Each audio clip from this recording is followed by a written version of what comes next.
Hi guys, welcome to the class. In this lecture, we are going to discuss about the major introduction for critical path method.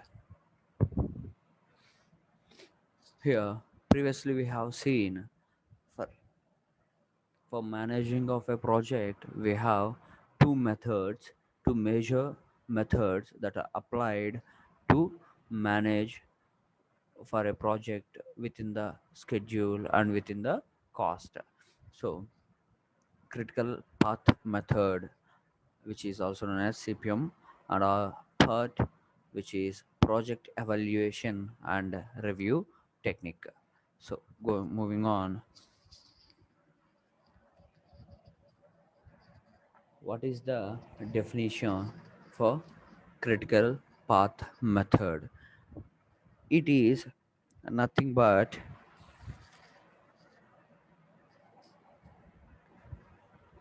the critical path is a sequence of activities between a project starting and finishing that takes the longest time to complete this project. This method was developed in USA, USA in 1950 and was developed by Kelly and Walker to assist in building and maintenance of chemical plants.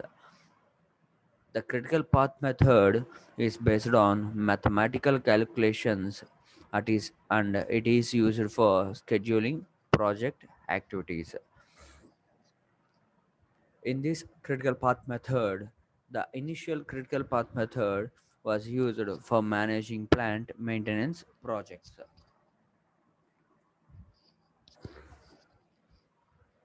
This critical path method is mainly based on the activities that we do, like earthwork excavation, foundations, like beams, casting of beams, columns, slab, so side walls. So these are all the activities that we are doing in a project. For an each activity, if earthwork excavation has been done, up next to that, the foundation has been laid. Without any earthwork excavation, we cannot provide a foundation perfectly. So, in the order of the activities, uh, we form a critical path which gives the longest time to complete this project. So, the longest duration indicates the amount of time decided for the project in this method.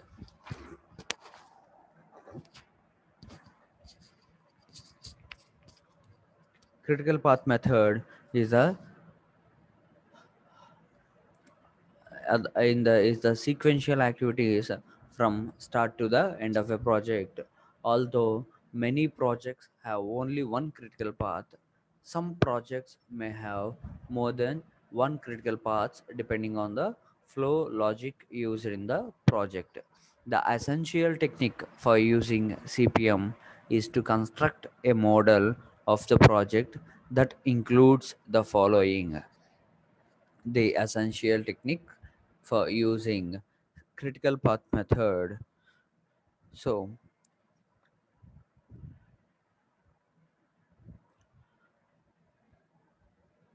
to construct a model of the project that includes a list of all activities required to complete the project, typically categorized within a work breakdown structure, WBS. So, the duration for that each activity will take to completion, these dependencies between the activities. So, these form the duration for the project, the duration for each activity to be completed and to go for the next activity to be done on the site. These dependencies between the activities can reduce the duration of the project. Based on the WBS method, based on the WBS, these CPM activities can be categorized. So, in first, we have to prepare a list of activities which are involved in the project, decide the relationship and between all the listed activities and arrange them in proper order for the occurrences. The list of activities which immediately precede and follow other activities to interconnect these activities in most logical sequence and prepare a network diagram. If there is any constraint or hurdle or overlapping of these works, the activities are further subdivided and ultimately a smooth network diagram is developed. a allot a time duration to each activity depending upon the availability of their resources, expected hurdles, if any, non availability of these procurement of resources may be delayed for 1 or 2 days. So expected hurdles and extent of the work evolved in the particular job. So here we have to the basic terminologies which are used in the critical path method. In the critical path method, in order to explain the purpose, structure and operation of critical path method, it is helpful to define the following terms. Activity. An activity carries the arrow symbol. This represent a task or sub project that uses time or resources. An event, it is the instant of time which marks beginning or end, which marks the start and the completion of an activity. It is represented by a circle. It does not require any resources or time. So the the dummy activity. Next one, the dummy activity. It is an imaginary activity which is simply indicates the relationship between other two activities.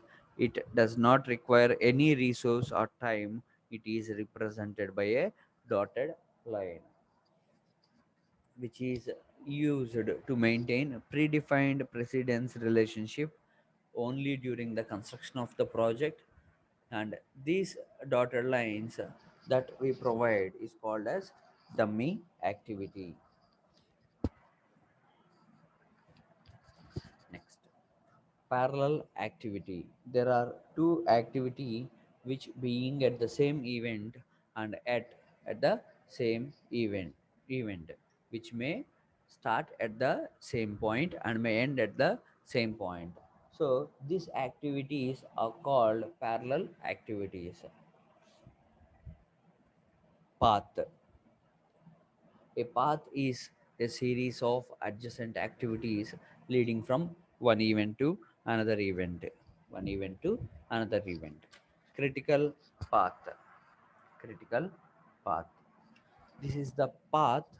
Sorry. This is the path traced by a series of interconnected activities through the network for which each activity has zero float. This is the path that tells about the minimum time required to complete this project.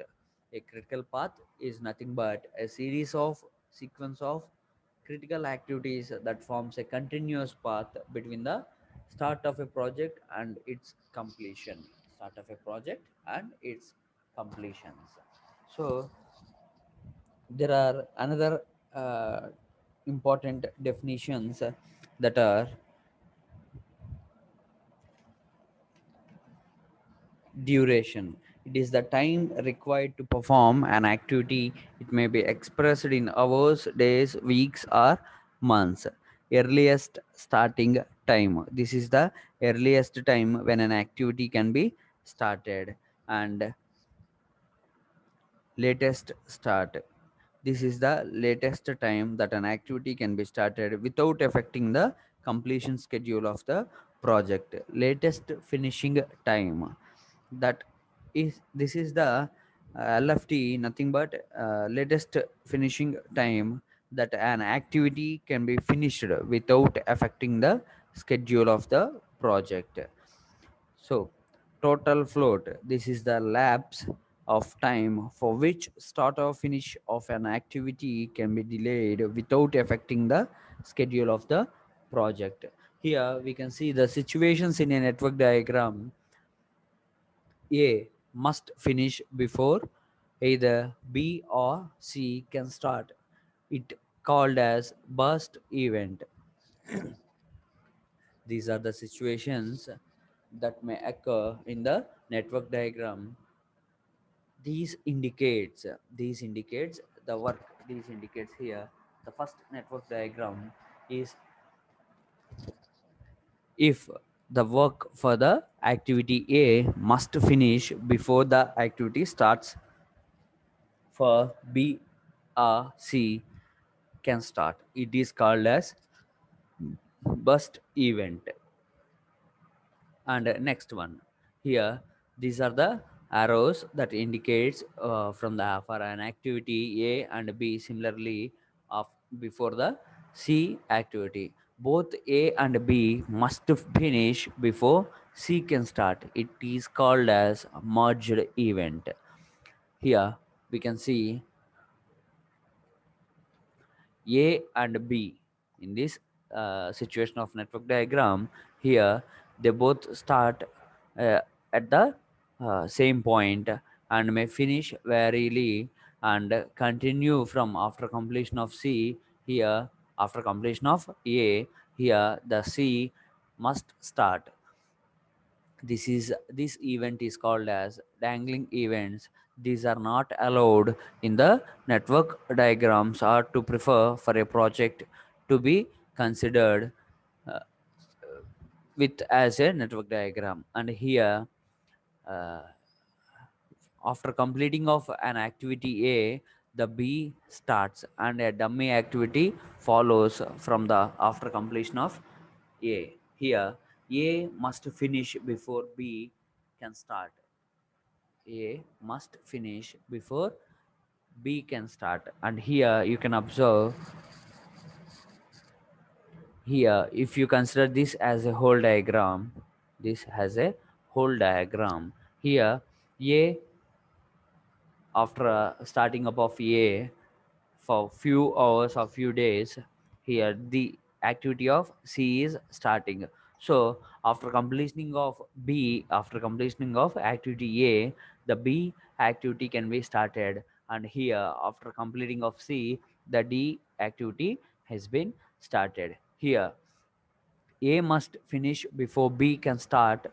Both A and C must finish before D can start. It is called dummy activity. Here you can see this is the dummy activity. After completing of A and C, the D activity, the D work can be started. But after completing of A, the B activity can be started, and it may be the work of the activity of the C is in the end stage where the B starts. Forward pass. It is used to determine the earliest finish time of various activities, calculated by moving forward through the network, and consider the maximum values. We know that in a critical path method we obtain the maximum uh, time required. The maximum completion of this project can be seen in the only the maximums of the activities can be considered.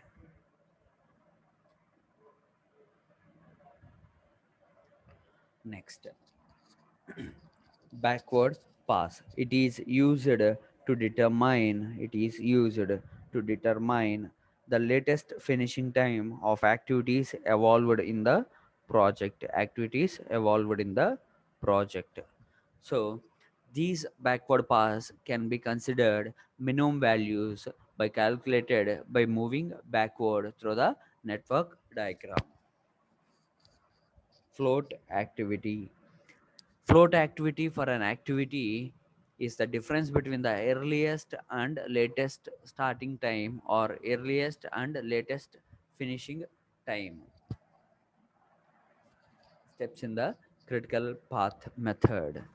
In this, make a forward pass through the network as follows. For each activity, I beginning at the start node to compute.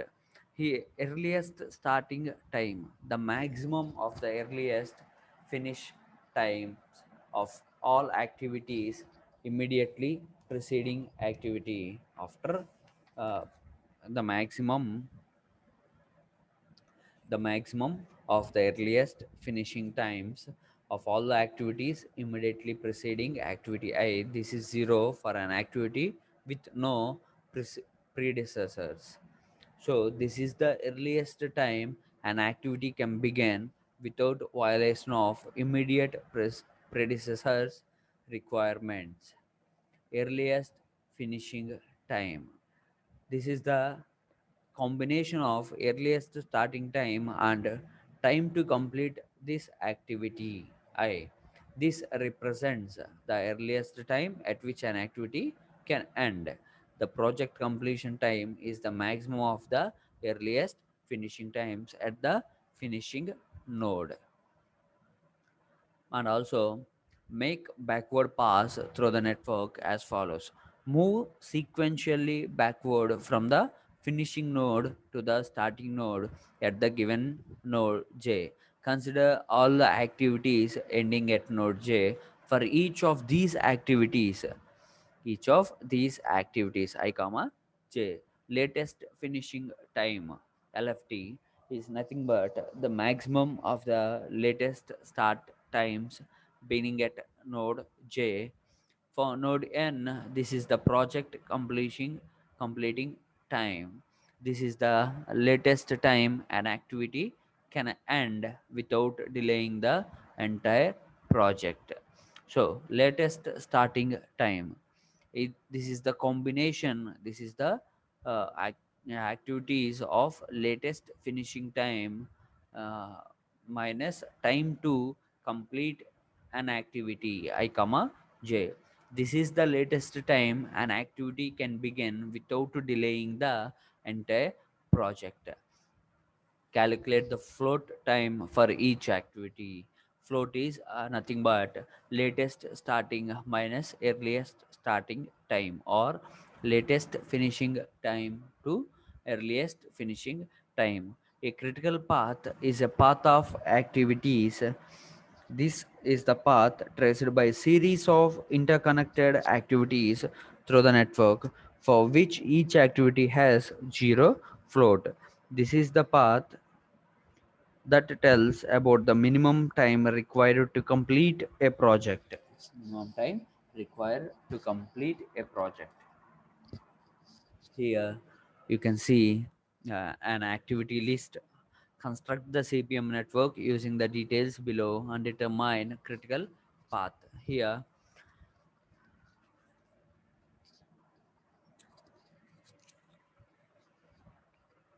they have given an activity for completing of for constructing a critical path method network diagram.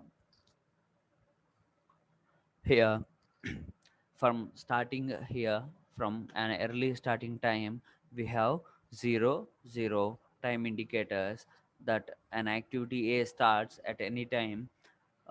First activity can be considered in 2 days of time, and second from the second activity we may start two activities b and c. B and c. From that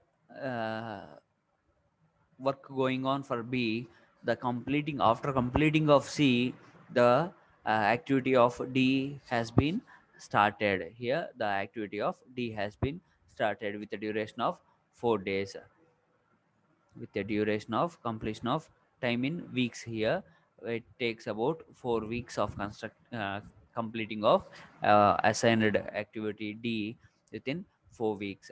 From after completing of activities B and D, after completing of D, we may start E, and after completing of B, we may start E, which takes 8 weeks of time duration. After completing of B and E, uh, the activity F can be started here. It takes about 6 weeks of duration.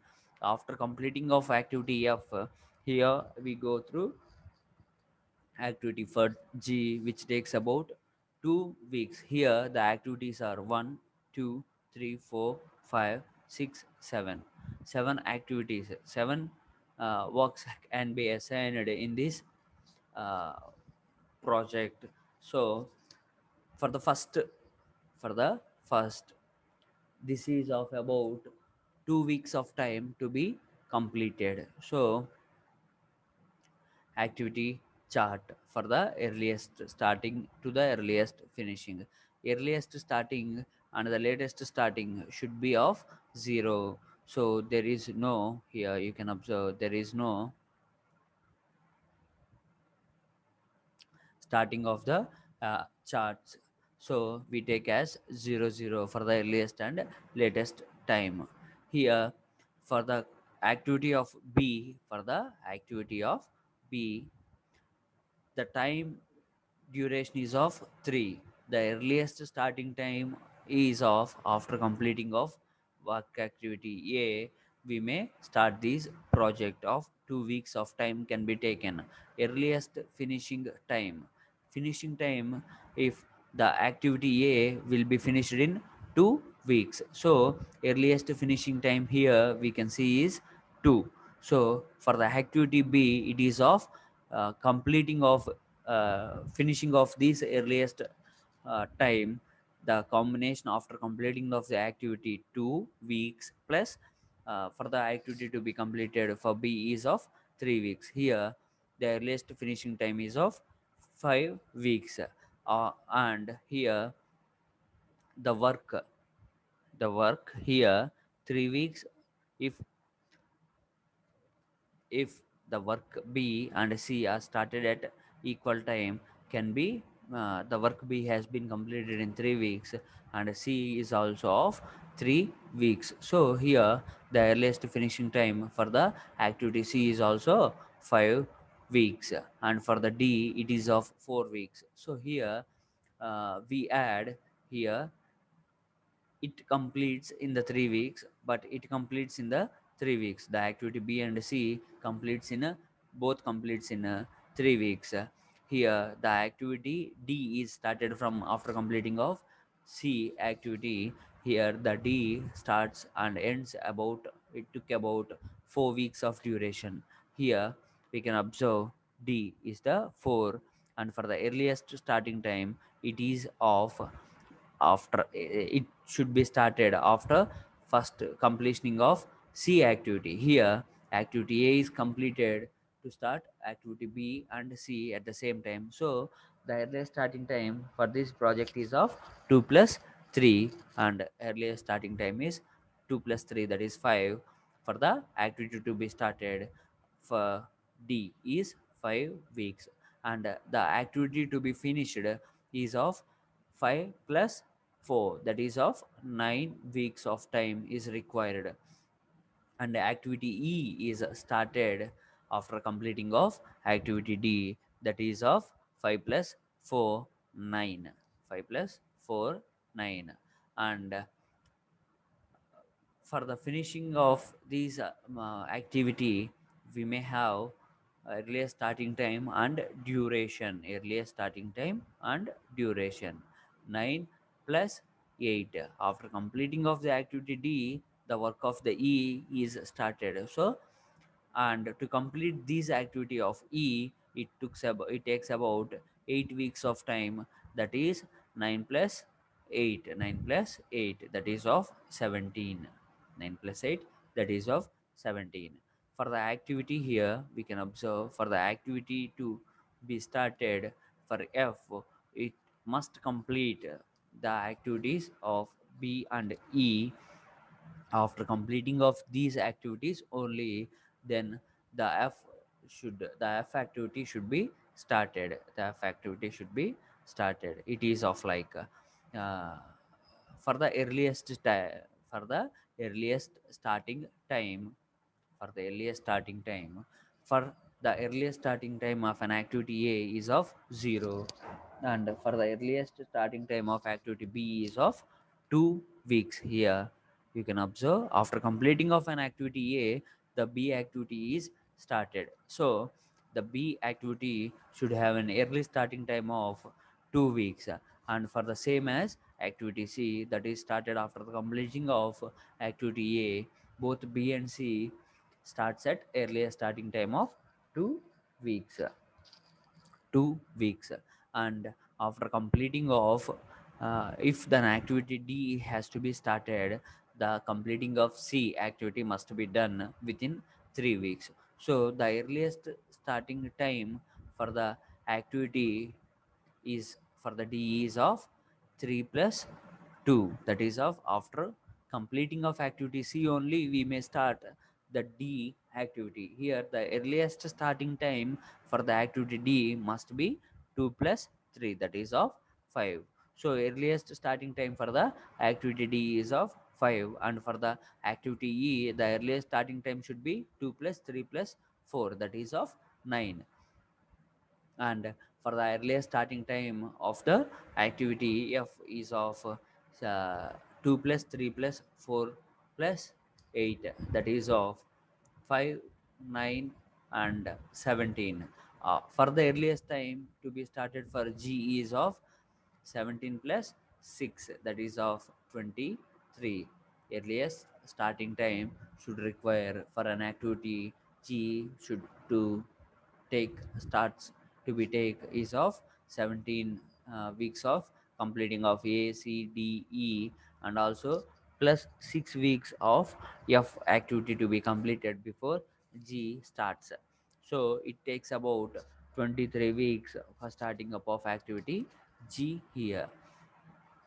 After completing to complete the whole project, to complete the whole project, this is of the earliest starting times required for the projects. And next one, earliest finishing time. Here the activity A is to be finished in 2 weeks of duration. So the earliest finishing time for the activity A is of 2 weeks, and for the activity B is to be finished in 5 weeks, because after completing of A, the B activity has been started here. So after the earliest finishing time for an activity B is of 2 plus 3, and for the activity C it is also started when the activity A has ended.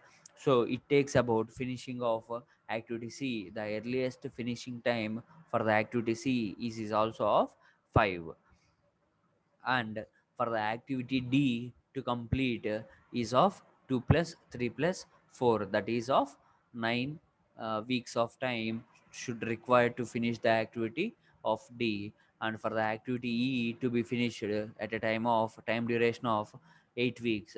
So to complete these activity we must complete, if we started E activity, that says that we have completed the activity D within 4 weeks, and after starting to complete these start to the end of the activity E, we require 8 weeks of time. So that is of 2 plus 3 plus 4, and to complete the activity E, the earliest finishing time for the activity E should be 2 plus 3 plus 4 plus 8, that is of 17 weeks of duration is required for the completing of E.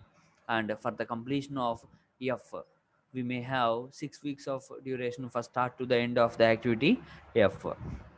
Here we require for the finishing of F activity is of 17 plus 6 weeks, that is of 23 weeks of duration is required for the completion of F activity. And to complete the activity of the Z, we may take about 2 weeks of duration here, 2 weeks of duration for starting and finishing of earliest finishing of time we may require to start and complete the work of G only itself requires 2 weeks of duration. For the completing of start, earliest finishing time from start to the end of G should take about 25 weeks of duration for completing of whole project. Earliest finishing time is of 25. Latest starting time is of latest starting time is of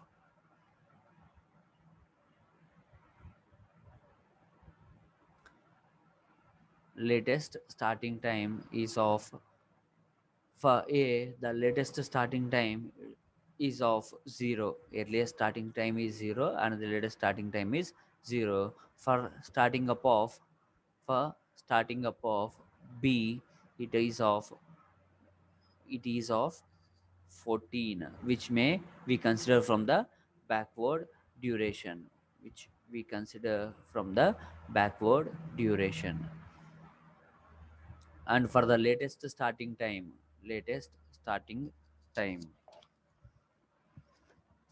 for the latest starting time we have here is of 2 for C. Latest starting time. And for the latest starting time of D is of 5, and for latest starting time of E is of 9, and for latest starting time of F is of 17, and for the latest starting time of Z is of 23. G is of 23, and the latest finishing time for A to be 2, and the latest finishing time for the B to be taken as 17 here 17. So we take this latest starting time from the backward. Here the A is of uh, 0, and for B it is of 17 minus 3, that is of 3. And for C, we have 2, that is of the earliest finishing time. The latest starting time is of 5 minus 3, that is of 2 here. And for D we have 9 minus 4, 9 minus 4, that is of 5. And for the E, we have 17 minus 8, that is of 9. Earliest latest starting time it is of 17 minus 8, that is of 9. For the E, activity to be completed lately started. If lately started, 9 weeks of time is required for the activity to be completed. And for the F, it is of 23 minus 6, that is of it is nothing but combination of subtracting started earliest started time to the earliest started time, and in the end we may observe the earliest starting time, the latest starting time are equal. For F it is of we have 6 weeks of time duration, and for the completion of activity F we may require 23 weeks of duration. Here for latest starting time of F, latest starting time of F we may have of about 23 minus 6, that is of 17 weeks is required for the completing of activity F. And for the activity to be completed for G is of 25. The completion duration of activity is of 25. The latest starting time for the activity G is of 25 minus 2, that is of 23 weeks. Duration can be required for the completing of activity Z. And for the latest finishing time of activity here is of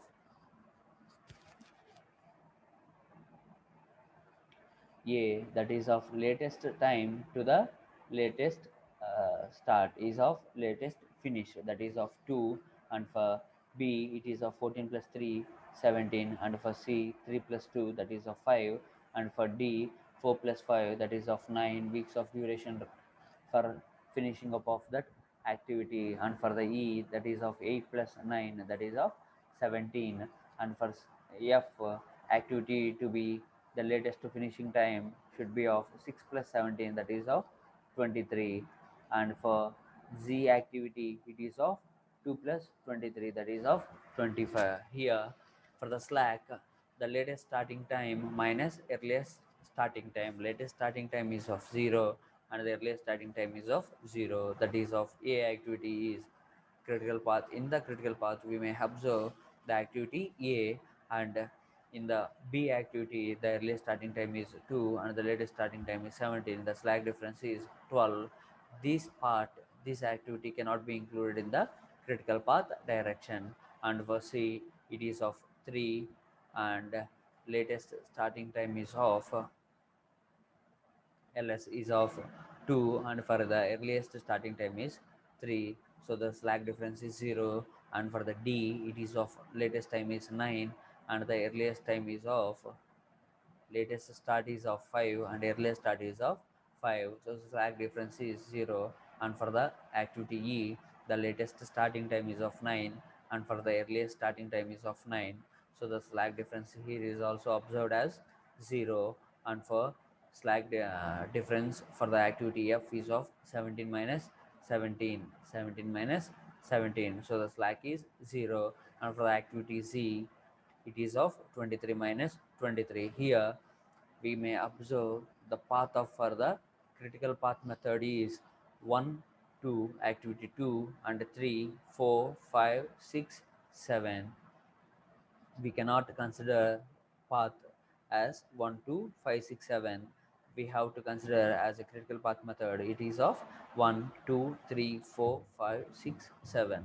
So the critical path method is of critical path is of 1 activity 2, 2, 3, 4, 5, 6, 7, that is of A to C, C to D activity, D to E, E to F activity and Z. Here for adding up of the time duration for the each activity is of 2 plus 3 plus 4 plus 8 plus 6 plus 2, that is of 25. The critical path should have the maximum number of durations, that is of 25 weeks is required for the completing of this project. These projects, the major benefits of critical path method are these are useful at many stages of project management and they are mathematically simple and gives critical path and flow time and also provide project documentation and are very useful in monitoring cost and visual representations. What are the major limitations for critical path method? The specified precedence relationship and activity time estimates are subjective and depend on judgment, can be more difficult understanding the 10 gradient charts and the time needed for tasks is not as clear as with grant charts here.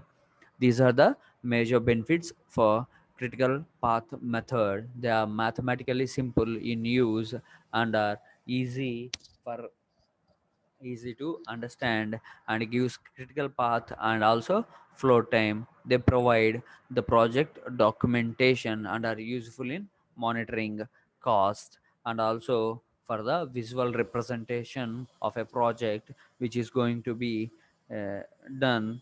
So these are the major benefits for critical path method. In this lecture we have seen what are the um, definitions, what are the terms used in the critical path method and steps to complete this critical path method and problem related to the critical path method and what are the major benefits for CPM and limitations for CPM. So meet you in the next class with another topic. Thank you.